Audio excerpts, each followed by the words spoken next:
safety in the room, so thank you. Additionally, I would just remind us we're in earthquake country as well as wildfire country. We've seen that. Make sure you take care of yourself, duck, cover, and hold for earthquakes, but also we have some good resources at wildfiresafety.pge.com to help you be prepared for PSPS events as well as wildfires. I'm going to introduce who our lineup is tonight to give you an update about the current PSPS event that's going on, as well as talking about the upcoming weekend event. So we have our first presenter tonight will be Scott Strenfeld, our principal meteorologist. He'll give us an update on the weather. Mark Quinlan, our current incident commander, will give us an update on where we stand with the current 1023 PSPS event that we're wrapping up right now. Sumit Singh, who is our current officer in charge, will give us an update on what we're looking at for this weekend and into early next week. And we'll have some final comments from Andy VZ, who's our CEO and president of Pacific Gas and Electric Company. So with that, I'm going to turn it over to Scott right now.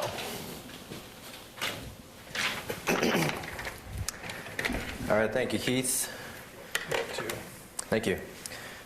So we were able to issue the all clear for the October 23rd PSPS event in Kern County today at noon. So from a meteorological perspective, that event has concluded, and unfortunately we are eyeing another event on the horizon.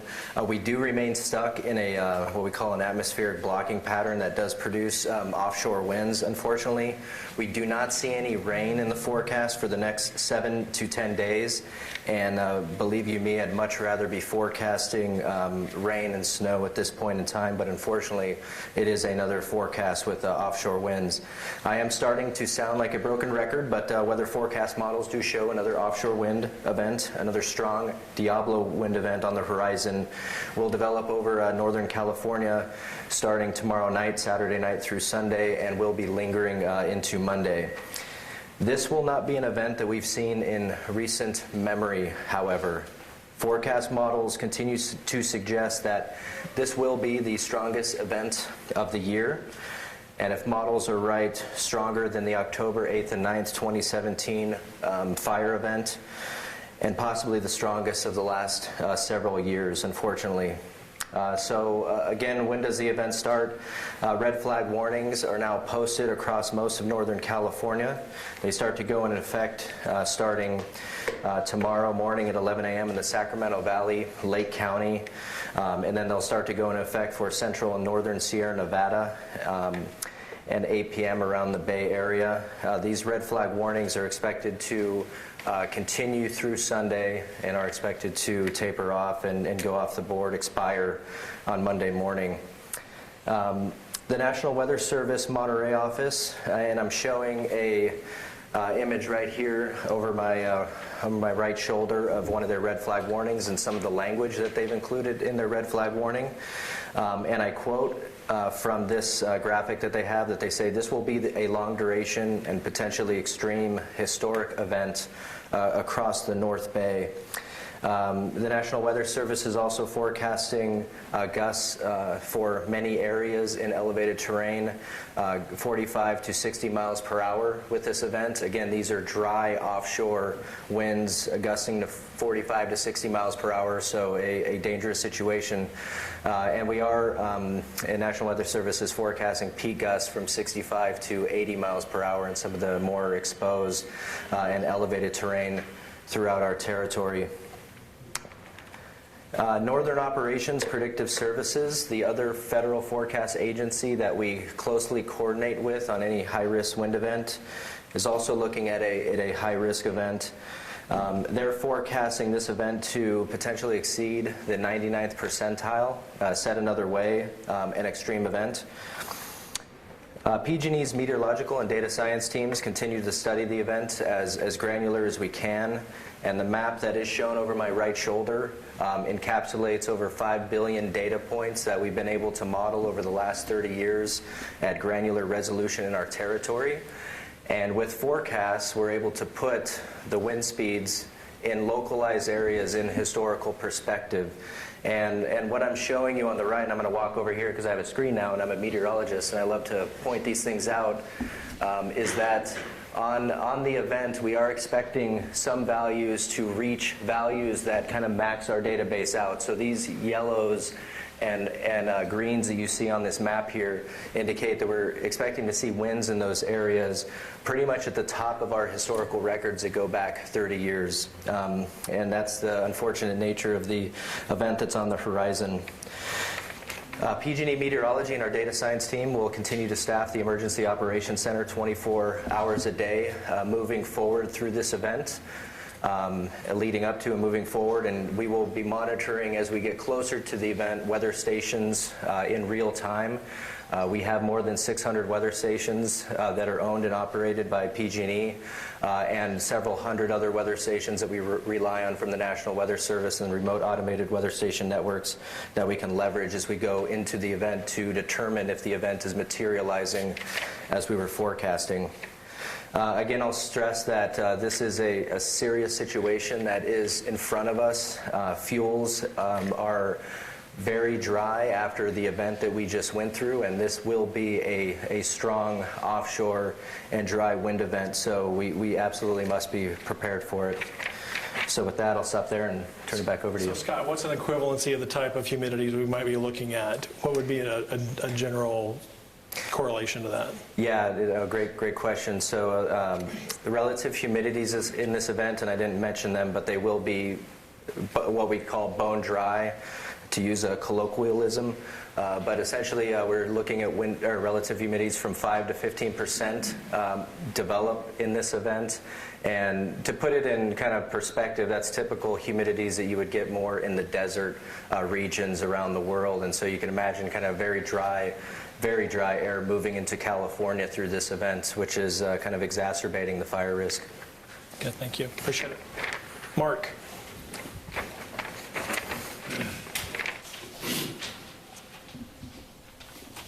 Hey, good evening, everyone. I'm Mark Quinlan. I'm the incident commander for the October 23rd PSPS event, and I'm here to provide an operational update. As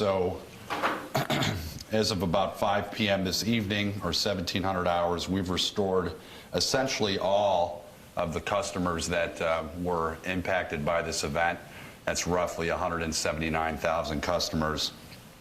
These customers existed in 4 general areas of the service territory for us. There was a pocket that was in the Sierra foothills, a pocket that was in the North Bay, and then 2 individual counties, San Mateo County on the peninsula, and then Kern County down in the southern end of the state. Essentially, all of those customers are restored at this time. The exception is in Sonoma County. We have about 1,000 customers as of the start of this press briefing that remain out of service. That's primarily due to the Kincaid fire. That is an active fire that CAL FIRE is in charge of the incident. We are reporting in under their command. We do believe that we will be able to reduce the impacted customers to roughly 700 customers by the end of the evening. It's important that we work together with CAL FIRE. They own the scene. They own the entire footprint of the perimeter and the adjacent areas to that perimeter.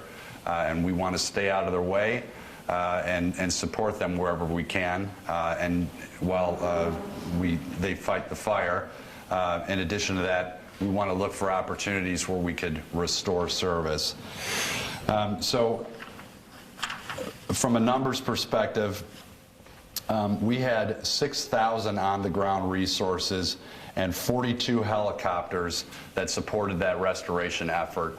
We were able to restore 93% in about 11 hours after we got the all clear. That was really enabled by that heavy air and ground attack. So we're pleased with that progress, and we're looking forward to getting the final customer restored when we're able to do so.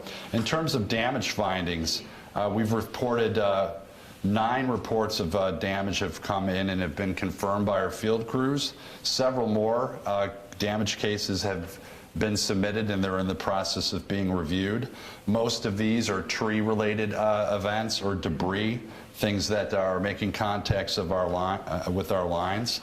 And when we have foreign material get into the electric system, that could cause arcing, it could cause sparks, and then that could cause fires. So each damage case we find is representative of a potential fire ignition.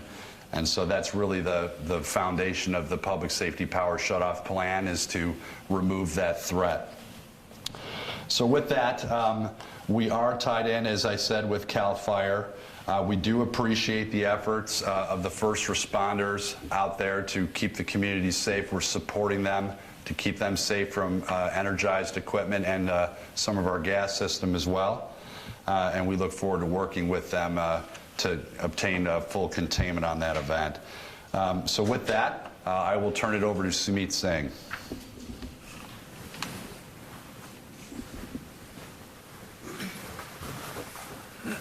Thank you, Mark. Good evening, everyone. I'm Sumit Singh. I'm responsible for our community wildfire safety program. So I want to talk a little bit about the upcoming event to pick up where Scott left off in regards to the meteorological forecast. So given the forecast that Scott shared and the historical nature of what can be anticipated, we are preparing for what is likely going to be a widespread safety shutoff across our service territory to combat the risk of a catastrophic wildfire. We have not made the final determination yet to move forward. We expect to make that decision at 8 a.m. tomorrow, which is Saturday. And if we do call a public safety power shutoff, that decision will be made in consultation with our state agency partners that are here with us in our Emergency Operations Center. And they include the State Emergency Operations Center, which is Cal OES, the California Public Utility Commission, and the CAL FIRE. So if we do anticipate the forecast as Scott shared, as well as what the National Weather Services has published, we anticipate that this shutoff could impact approximately 850,000 of our 5 million electric customers. So very significant impact. The customers are located in portions of 36 counties, and we anticipate the wind unfolding in a couple of different time periods across our service territory, and I want to cover that next. One item I'd like to note in regards to the number of customers, we're continuing to evaluate the weather forecast, as well as identifying all possible opportunities to sectionalize our system so we can minimize the impact to our customers. So these numbers may further increase or decrease based on a result of both of those factors. So what's behind me is the 4 regions and the time periods that we anticipate on Saturday where we can begin the de-energization. So the weather event is anticipated to be several hours after what's shown in back of me, and I'll cover this here in a moment. But the reason why we're backing up the de-energization is because it's going to take us a little bit of time to ensure that we are safely de-energizing the system, given the complexity of the integrated electrical system.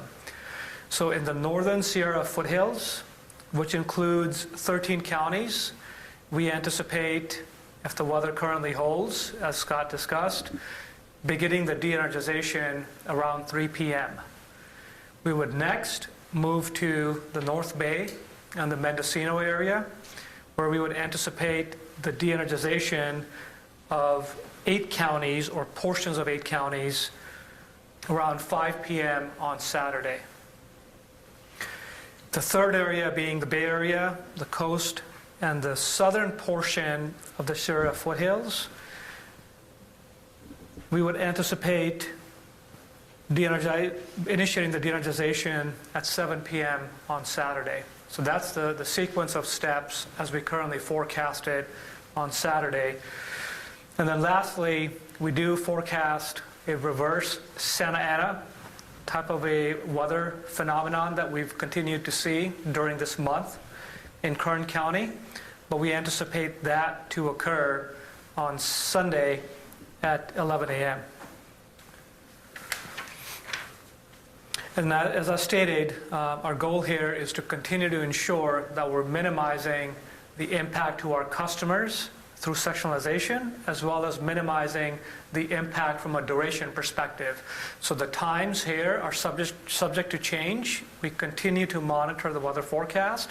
If things move up, we potentially can move things up, but if we can have the opportunity to further delay the de-energization because we see an hour, 2 hours, or multiple hour delay in the weather forecast that may impact that area, that's exactly what we're going to do.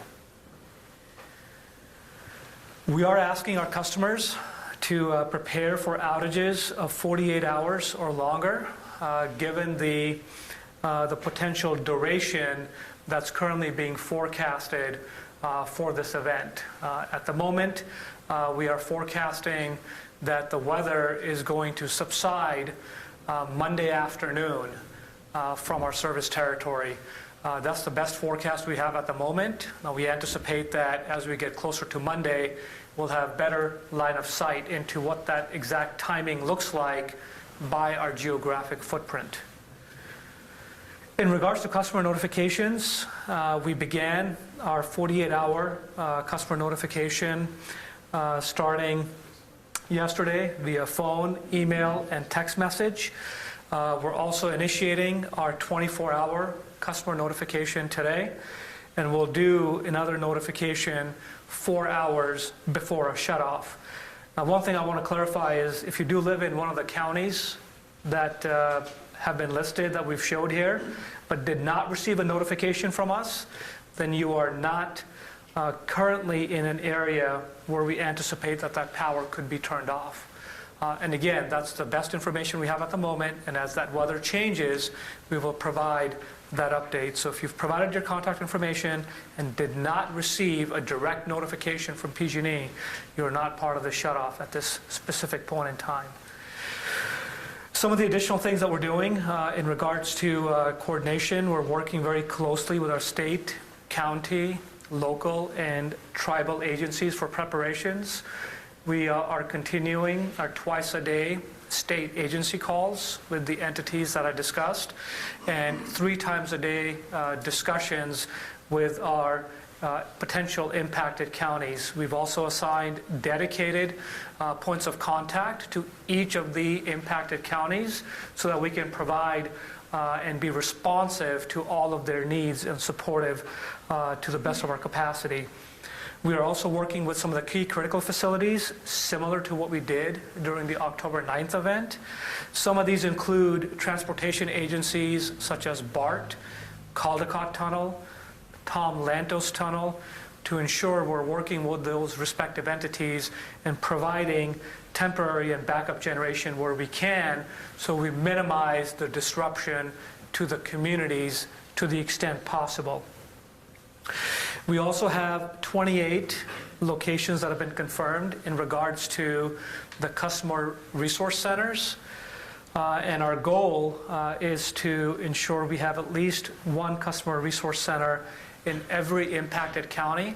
Now, some of the counties are obviously going to have more locations, and we're working hand in hand and in partnership with the respective counties to identify the locations and ensure they meet the appropriate provisions and requirements, and working to be able to deploy these at scale to the extent possible. Looking down the line, once the weather event does pass, I think everyone is pretty familiar with the process that we employ now, which we're, again, forecasting at the moment by mid-afternoon on Monday. We will immediately begin our safety inspections. So for the prior 2 events, we've had nearly 6,000 resources and qualified personnel that have supported this effort, including more than 40 helicopters, as well as leveraging support from external agencies to bring aerial fleet safety patrol capabilities to bear. We're doing all of that. And then in addition to that, a couple of days ago, given what we were anticipating here, we've already reached out to our peer companies across the nation to bring in additional qualified personnel to help us in regards to do the safety inspections and the restorations through the established mutual assistance program and effort. And we've gotten traction as part of that effort. We've requested at least 1,000 additional qualified personnel through that effort. Once we've completed all of our inspections safely, we will be doing the damage assessment, ensuring the repairs are completed, and ensuring that we're completing the repairs for a safe restoration. So again, considering the long wind event and the inspection and repair time, we strongly advise preparing for outages of 48 hours or longer. And as we've said from the start, we fully understand the impact and disruption these events have on everyone, especially people who depend on electricity and our customers who depend on electricity for medical needs. It's interesting, we're at the eve of one of the biggest festivals that's celebrated by myself and my community, which is the Indian community, and it's a festival called Diwali, and it's the festival of lights. So it's not just me and my family and every single member of my community and my heritage that potentially could be impacted. So I'm sharing that in the spirit that there's emotions behind all of this. So we understand the hardship. I personally understand the hardship because I've been getting a lot of that feedback as well, because it's kind of a little bit of a interesting conundrum. Festival of Lights, and we're talking about a potential public shutoff here. But we very much appreciate our customers' patience. And the sole intent here, as we know and as Scott discussed, and as we've seen and are observing in Northern and Southern California, the wildfire, that phenomenon that's developed within our service territory and in Southern California and the state of California is unprecedented and at a historic level. So with that, I'm going to request our President and CEO of the utility, Andy Veazey, to join us up here. Thank you, Sumit, and good evening. I'm Andy Veazey, CEO and President of the Pacific Gas and Electric Company, which means that I am the leader of our utility operations. Bill Johnson, who is the CEO of PG&E Corporation, who is normally here at the podium, has the evening off. We try to support each other. There's a long events, they're 24 hours on, and we're working hard, and it's important, and we try to model the right behavior. So I am spelling him this evening, and we'll be giving comments in his stead. So as you heard from Mark, we have restored nearly all of the customers who were affected by this week's PSPS, with the exception of those in Sonoma County who were impacted by the Kincaid fire, as it's not yet safe to do so. We are supporting first responders who are fighting to bring that fire under control, and we thank them for their courage, their dedication, and putting themselves in harm's way. We also recognize the pain, fear, and anxiety of those who have lost property to the fire or who have evacuated their homes and businesses to get out of its path. These are terrible things to experience. Our hearts go out to all those who are having to endure them, once again, both here and in Southern California. The shock of these events is a powerful reminder of how important it is for all of us to be prepared for sudden disruptions that fire season can bring. This is an extraordinary change we are living through, and it can be hard to appreciate just how dangerous these conditions truly are. I have been in this business for more than 40 years, and I have worked all over the world, and I have never seen overall conditions like the one we are seeing and forecasting for this weekend. Here's the reality of what California is facing: a long-term cycle of years of drought, followed by a historically wet winter, followed by record-setting heat waves, and more than 100 million dead trees across California.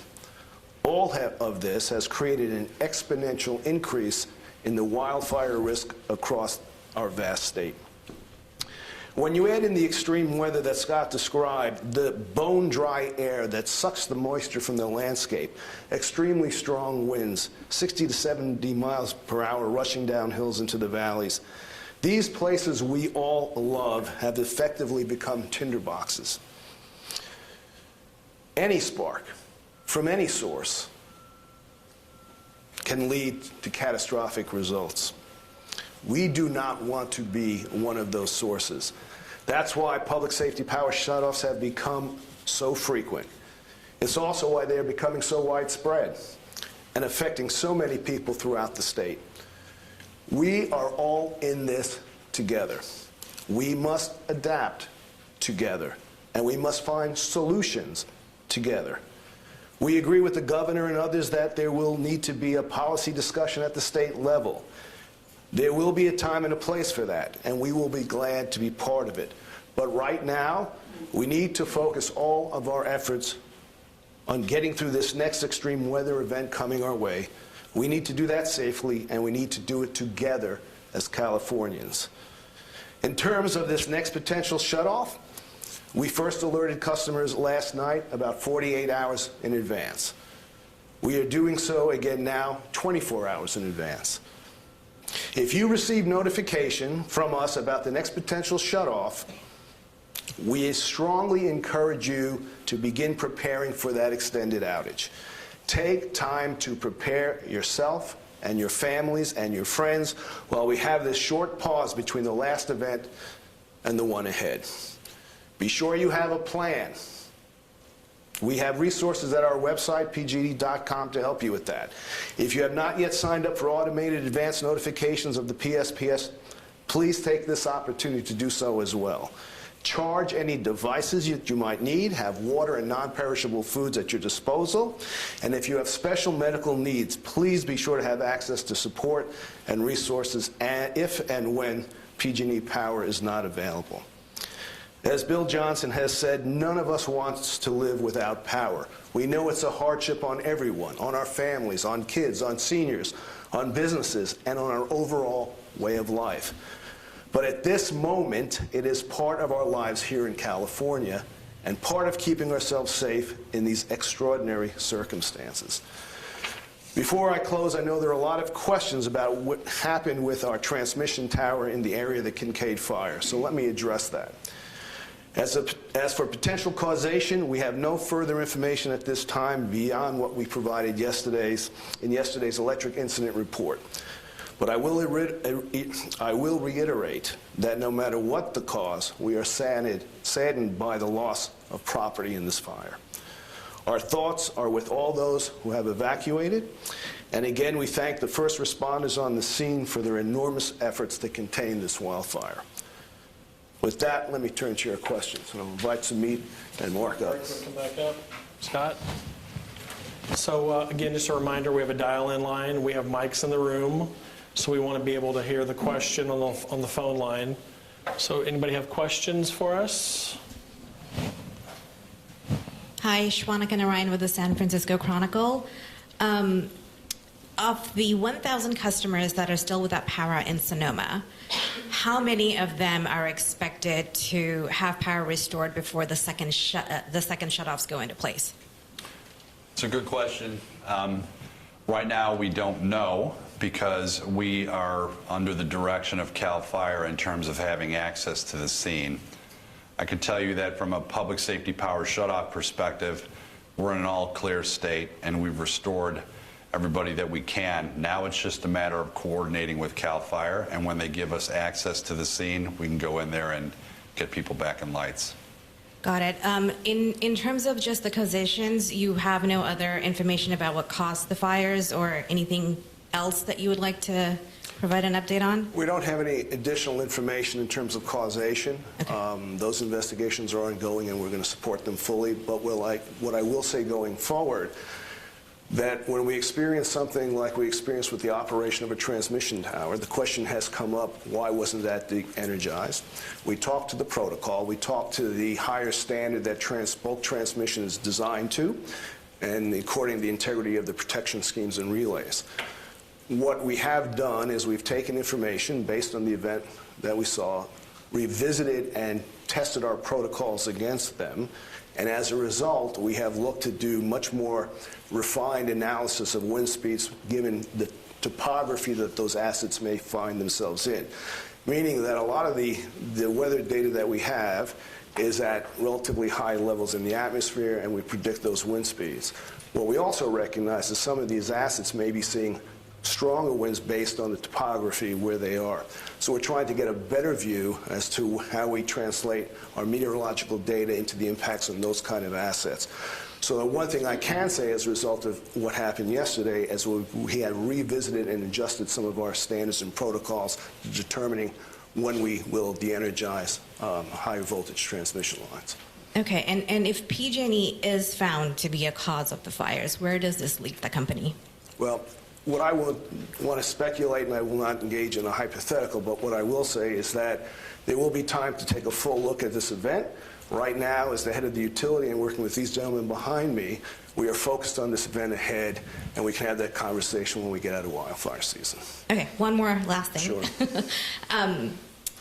In the event, if there is a cause and PG&E is found to be at fault, as far as I understand, if there's damage to more than 500 structures, investors have the chance of pulling out of financing from your bankruptcy exit. How confident are you in your bankruptcy exit plans at the moment? Well, I'm not going to be able to answer that question for you because I'm not an expert in that part of the business. But I will say that everything we do right now is looking at this event ahead of us to ensure that we don't have similar events coming forward and that we make sure that we all can get through the next weather event safely. And then we'll have those conversations. Thank you. Over here. Hi, Shia Levitt with KQED Radio. I'm wondering, you mentioned this a little bit in the answer to the last question, but how will the decisions of where the thresholds are for what wind speed triggers shutoff, specifically for transmission lines, might that be impacted? Might that be changed? And how would that be changed? I mean, well, as I said, every day that we experience power shutoffs and the events, we constantly bring information and data in from the field from our experience, whether it is the way we plan it, the way we execute it, or the way we restore it. And as if you noticed, our speed and restoration has improved because we're learning all the time. But to answer your specific question, I'm going to turn it to Sumeet Singh to answer that. Yeah, so we have, as Andy mentioned, in terms of establishing the thresholds for transmission, they tend to be higher. But as Andy also stated, we have evaluated lines that traverse ridge lines that may experience upwinds or downwinds, where when we look at the actual forecasted peak wind gusts, they may be a little bit at the higher level within the atmosphere, and once those winds start to mix within those ridge lines, we may end up experiencing a higher wind factor effect for some of those lines.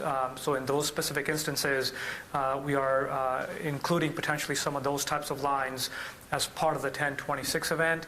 We're also evaluating additional granularity on the topography, where there's potential of wind tunneling effect that's created based on ridge lines on either side of the transmission lines, and those are examples of some of the things that we've incorporated within the last 24 hours. so I guess, I mean, the transmission lines are higher voltage, sort of like highways in the delivery system of energy, right? Compared to small surface streets or whatever. I guess the question is, aside from ridge lines, are the standards, like it's been a higher threshold to shut them off because it's maybe more important bringing energy in through larger distances? Is there any addressing that? Is that going to change at all, that threshold being higher? Well, we can get into the technical details, but our thresholds are designed to ensure that we do not have events that will cause catastrophic wildfires. The bulk of those events are caused by debris contacting with lines. So that's why we use historical data on wind and where that's happened. You tend to find that is much more prevalent at the distribution level than the transmission. But I want to be clear that our criteria for de-energization is public safety. And if the choice is between public safety and sustaining the transmission system and connection broadly for bulk power transfer, we will take the decision for safety. That said, we're talking about tall steel lattice structures. Right-of-ways tend to be much different when you're talking about transmission. A lot of standards for the transmission have been set at the federal level.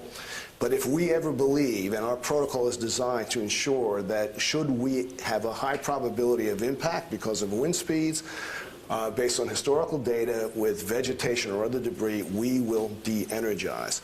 We have de-energized 230 kV lines in the past, and if our protocols require them, we will in the future. What we have done to give ourselves a broader protection is to do just what Sumit Singh had said, which is to analyze on a more micro level the wind impacts, so to make sure that we're always erring to the safe side of this.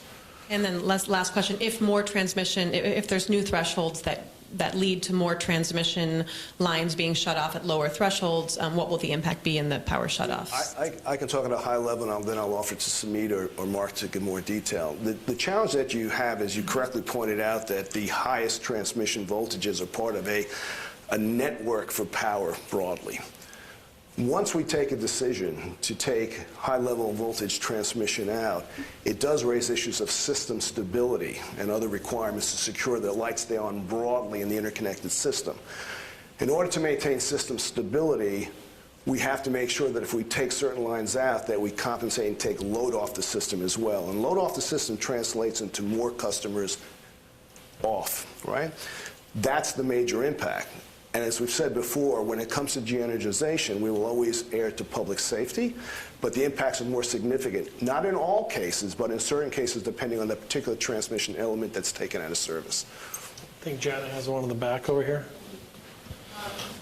Two questions, and one is kind of a follow-up on what we were just hearing. Janet Kasiyama with KTVU. So first of all, just so that I'm clear, we understand that you have been going through, and we saw the pictures of the debris going into the lower transmission lines, but to what degree of confidence do you have in those upper transmission towers, or if you will, being able to sustain any kind of wind? Has there been routine maintenance on them? Have you sent people out to go check those to make sure that they are in fact able to sustain whatever level they're supposed to? And could you please tell us what that level is? Yes, and we'll talk to all those, and I'll ask Sumit to. Yeah, so as part of the effort earlier this year, we took on performing the enhanced inspections for all of our transmission towers, which is the steel lattice structures and the wood poles, as part of our wildfire safety inspection program. And we completed a lot of that work for all the transmission lines, all of the distribution lines, and the substation lines. So in this specific case, for the towers and this line, potentially that's we filed the EIR for, we did perform that enhanced inspections.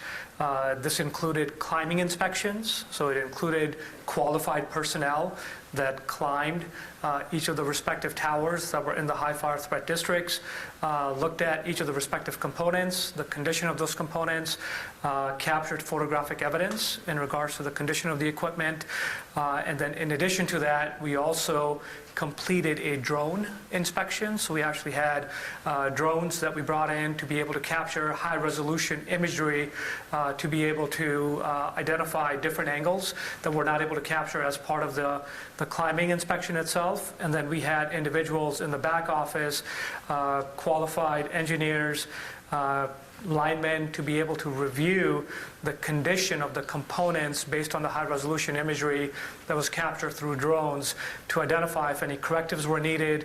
If so, ensure that that work was appropriately prioritized and completed. So that work was, the climbing inspection was done in the February timeframe for this line, and then the drone inspections was done roughly in the May timeframe. And when So hold on, so put that in perspective. So how many structures did we do that for in the high fire threat areas? So that was nearly 50,000 structures for transmission, almost 700,000 structures for distribution, and about 220 substations. So kind of put it another way, we did 18 months of work in about a 4-month time frame. And when we're talking about the scope, you had mentioned previously in other news conferences that these, I can't remember if they're separators or sectionalization devices. When you're looking at this scope of this 1026 event, did you install those in any of the areas that we are seeing? And are we seeing fewer as a result of the installations, or is this one of those areas that are on the list to be installed and have not yet been? So we've installed more than 200 sectionalization devices on the distribution side, and I don't have that exact number in terms of the footprint, but I know some of the footprint has been similar to the prior PSPS events in October. And then I could tell you, for example, the October 9th event, because of the sectionalization devices, we were able to maintain service and not disrupt service to 77,000 customers. We haven't done that same analysis for this footprint, but I anticipate that as a result of those sectionalization devices, we have been able to ensure that some of the customers that are in the non-high fire threat districts are not impacted. In addition to that, our operations team is continuing to do the work for both transmission and for distribution to see if we can continue to further segment and leverage our current sectionalizers that we have, as well as identify potential alternative supply paths so that we can continue to maintain as many customers in service as possible during this event. And just following up, you said 77,000. Where were those located? They were across the footprint of the impacted PSPS event from the October 9th event. The one that impacted 738,000 customers. Do you know what counties or what areas? I don't have that offhand. But we could get that information. It's the 34 counties in the press release from October 9th. We can follow up. I can follow up. Yeah, we can follow up if needed. I don't have that offhand here. Other questions over here? Hi, Maria Medina from KPIX. Have you guys learned anything from the shutoff this week that you may do differently for the shutoff this weekend? Okay, maybe I'll throw that one to you. I could speak to that. Thanks for the question. Every event we do, we learn something, right?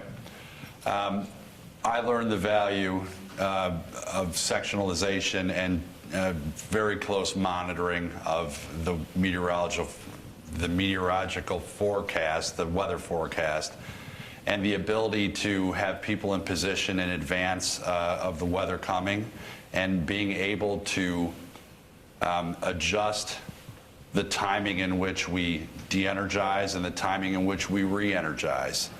If you recall, this specific event, we had the opportunity to actually begin our re-energization and put people back in lights a little earlier than anticipated because weather conditions had improved. And that's something that is repeated learning. We've seen that through all of our PSPS events. So other improvements are vast. Just to give you an impression of what we do after every activation, after every activation that we have for PSPS when we're complete, one of the things that we do is an after-action review where we talk to our field employees to find out what went well and where we have opportunities. And we do the same thing in our Emergency Operations Center along with the command staff, and this event will be no different. I think also looking at the scope of this coming event, we also put out a call early for mutual aid for 1,000 additional workers, knowing that there'll be significant work to do. So I think that's a learning also. And I think you may kind of have answered this already. This is for this weekend shutoff. We're hearing from customers who say they have underground lines or they live along the peninsula where it's moist and the fire danger there is a lot lower. And they're wondering, they're not understanding why their power is being shut off. Can you address that? Sure, and it comes down to the basic design of the electric network. It's interconnected. And so depending on where our source is and where a load, where the generation is coming from and where the consumer is who's using that power, and the part of the network they're using, it could be connected broadly across large areas, and some of those areas may be impacted. So one of the things we talk about, we were just talking about sectionalization, is one of the things that we are committed to do as soon as we get through fire season and we can sit back, is to really think about what additional sectionalizers we need to put in, how we might be able to reconfigure the system so that areas that don't typically see the bad weather but somehow are connected through the system to it will not be impacted. So that's a going forward thing that we will be doing.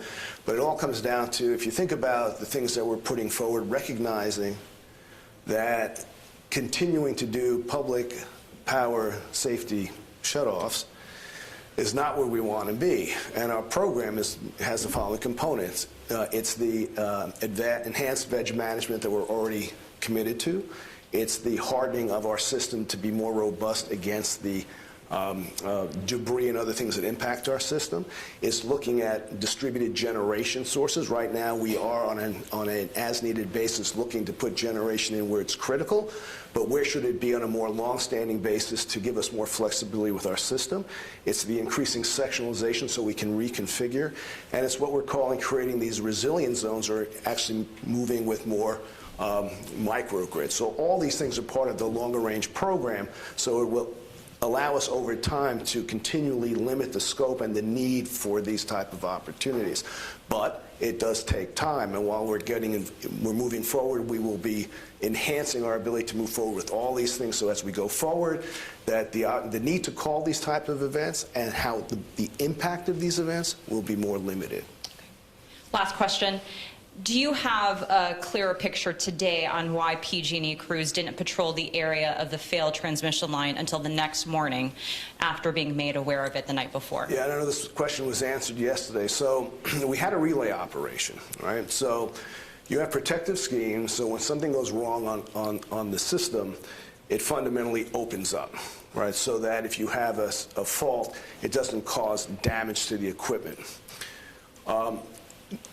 It opened and we got the alarm. Now, one of the good news stories is because we lock out all our reclosers, normally when a relay will open, automatically we'll reclose to see if the fault has cleared. Meaning power will come back to it. Meaning power will come back to it. But that also, if the fault doesn't clear, you can have more sparks, more arcs. So that worked well. It didn't reclose. In fact, the line is still out today. We got the alarm, and don't hold me accountable for specific times, but I think around 9:21 in the evening when it came to our transmission operating center, we saw the alarm. What happens quickly then is you do an analysis to see what it's showing you and where the problem may be. We dispatched qualified electrical workers to the site. They were there within 90 minutes, but at that time the fire was already ongoing and our people could not get to the structure. So our people did respond within 90 minutes, but we weren't able to get to that structure because the incident was already in CAL FIRE's hands, and we were prevented from doing that for safety reasons, which was correct. Okay, anybody else? You have one over here? When is the next media briefing? 5:30 every night until we're through the weather. So I would anticipate, obviously, through the weekend. Scott's telling us sometime Monday for a weather all clear, and then we'd start doing safety patrol. So I would, I would go ahead and plan in your phone or whatever, your planner, 5:30 every night for at least the next 3 to 5 nights. Okay. With that, we got one more question. Clayton Ruggiero, KTVU. I'm wondering if there's photo evidence of the inspection of the towers near Kincaid Road. And if so, will those photos be released? Well, the answer is that we, as Sumit said, that there were inspections, there were drone inspections, and there were photos. You're asking me the question if they'll be released. I can't answer that, but we do have from our inspections and our inspection reports. And I would imagine... investigation with CAL FIRE, and we're going to support that. Okay. Thanks, everyone. Appreciate it. Have a great night. Thanks for being here.